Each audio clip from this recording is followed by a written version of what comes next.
नमस्ते दोस्तों। आज के इस एक्सप्लेनर में हम एक ऐसे विषय पर बात करने वाले हैं जो हम में से लगभग हर किसी की जिंदगी से जुड़ा है। एक ऐसी जंग जो किसी मैदान में नहीं बल्कि हमारे अपने ही दिमाग के अंदर लड़ी जा रही है।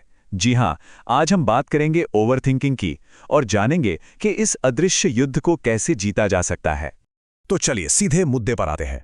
क्या कभी इस बात पर गौर किया गया है कि दुनिया की सबसे खतरनाक जंग बाहर नहीं बल्कि इंसान के मन के अंदर चलती है? जरा सोचकर देखिए। बाहर सब कुछ बिल्कुल शांत होता है, लोग हंस रहे होते हैं, जिंदगी एकदम नॉर्मल दिखती है, लेकिन अंदर अंदर अनगिनत विचारों का एक खामोश तूफान चल रहा होता है। इसे ही हम ओवरथिंकिंग या ज्यादा सोचने की बीमारी कहते हैं। इस बात को गौतम बुद्ध ने बहुत ही कमाल के तरीके से समझाया था। उन्होंने कहा था, मन ही अपना सबसे अच्छा मित्र है और वही सबसे बड़ा शत्रु भी। और ये बिल्कुल सच है। अगर हमारा दिमाग हमारे नियंत्रण से बाहर हो जाए तो ये चुपचाप हमारी शांति, हमारी नींद और हमारा आत्मविश्वास सब कुछ चुरा लेता है। भाग 1, विचारों का अदृश्य युद्ध।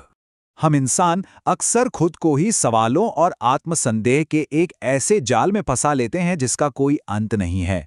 किसी ने कुछ कह दिया और बस दिमाग ने उसे कस के पकड़ लिया।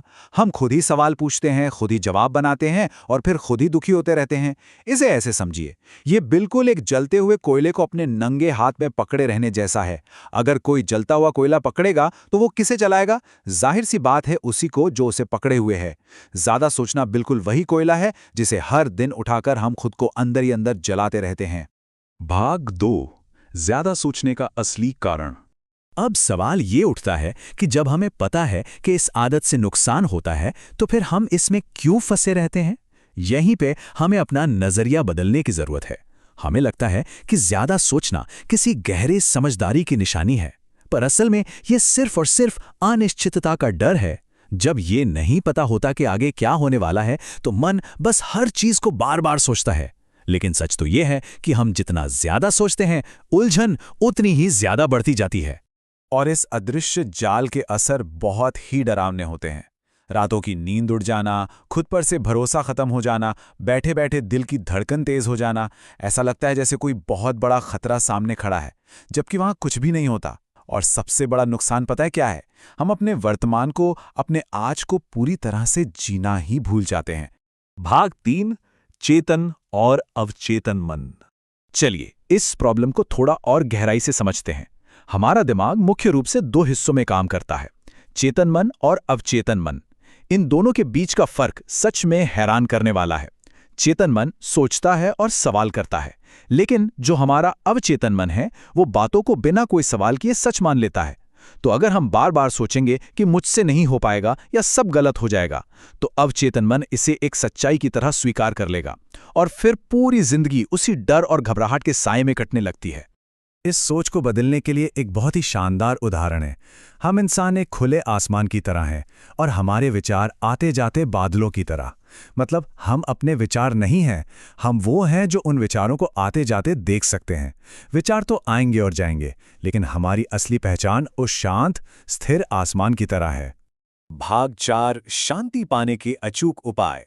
तो अब सवाल है कि इससे बाहर कैसे आएं? ऐसी कौन सी प्रैक्टिकल स्टेप्स हैं जो हमें बेचैनी से निकालकर गहरी शांति तक ले जा सकती हैं? इसके लिए ये 3 बहुत ही स्पष्ट कदम हैं। पहला कदम है जागरूकता। जैसे ही ओवरथिंकिंग शुरू हो, वहीं रोककर खुद से पूछना है कि क्या यह सोच अभी किसी काम की है। दूसरा कदम है सांस। जब भी दिमाग भागने लगे तो अपना पूरा ध्यान अपनी सांसों पर वापस ले आइए, क्योंकि सांसें हमेशा वर्तमान में चलती हैं। और तीसरा कदम है स्वीकार करना। जो बीत गया उसे बदला नहीं जा सकता, इसलिए उसे दिल से स्वीकार करके आगे बढ़ना ही समझदारी है।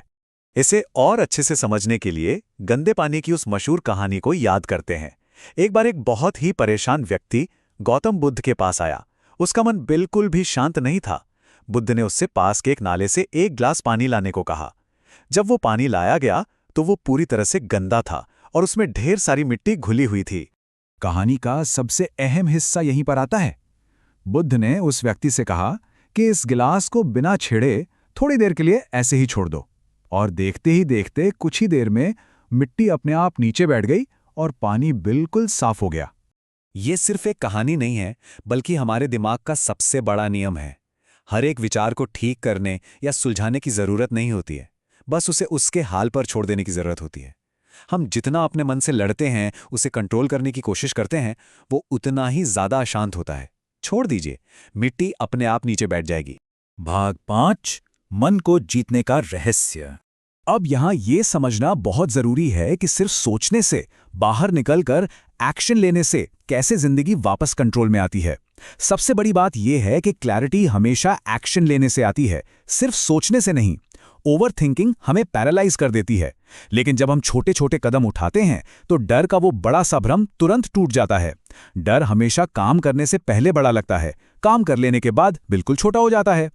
अगर किसी का दिमाग बहुत ज्यादा संवेदनशील है तो इसे अपनी ताकत भी बनाया जा सकता है। अपनी भावनाओं को महसूस करना चाहिए, उन्हें कभी दबाना नहीं चाहिए। दिमाग जो बेवजह की काल्पनिक कहानियां बनाता है, उस पर रोक लगानी होगी। जब दिमाग कहे कि सब गलत हो जाएगा, तो याद दिलाना होगा कि ये सिर्फ कल्पना है, और अपने उन डरों को गलत साबित करने के लिए ठोस एक्शन लेना ही सबसे सही रास्ता है। ये सोचना कितना दिलचस्प है ना? क्या हो अगर हमें सिर्फ एक दिन के लिए अपने ही दिमाग से छुट्टी मिल जाए? कोई चिंता नहीं, कोई डर नहीं, अतीत का कोई भारी बोझ नहीं, सिर्फ उस एक दिन को पूरी तरह से जीना, एकदम फ्री होकर। असली रुकावट बाहर की दुनिया में नहीं है, रुकावट तो हमारे अपने मन के अंदर ही है। गौतम बुद्ध का ये एक और बहुत ही गहरा विचार है। दर्द होना निश्चित है, लेकिन दुखी होना हमारा अपना विकल्प है। परिस्थितियां खराब होंगी, लोग कुछ कहेंगे, गलतियां भी होंगी, ये सब तो जीवन का एक हिस्सा है। लेकिन उन बातों पर कितना सोचा जाता है, उन्हें कितना कस के पकड़ के रखा जाता है, ये पूरी तरह से हमारी अपनी चॉइस होती है। यहां हमारा मूल संदेश और भी मजबूत हो जाता है। शांति बाहर कहीं बाजार में या पहाड़ों पर नहीं मिलने वाली, वो हमेशा से हमारे भीतर ही रही है। बाहरी परिस्थितियां कभी भी हमारी आंतरिक शांति को तय नहीं कर सकती। असली ताकत हमेशा से अंदर ही मौजूद थी, बस उसे रुककर महसूस करने की जरूरत है। तो अंत में बस एक बहुत ही गहरा सवाल खुद से पूछना चाहिए। मान लीजिए कि आज जिंदगी का आखिरी दिन हो, तो क्या हम इसे सिर्फ एक कोने में बैठकर सोचते हुए बिताना चाहेंगे, या सच में खुलकर जीते हुए? जीवन बहुत ही छोटा है और समय सीमित है, इसलिए आज ही ये बड़ा फैसला लेना होगा कि सोचना कम और जीना ज्यादा है। विचारों का गुलाम बनने के बजाय इस पल को पूरी तरह से महसूस करना चाहिए। इस एक्सप्लेनर में हमारे साथ जुड़ने और इस गहरी चर्चा का हिस्सा बनने के लिए आपका बहुत बहुत धन्यवाद।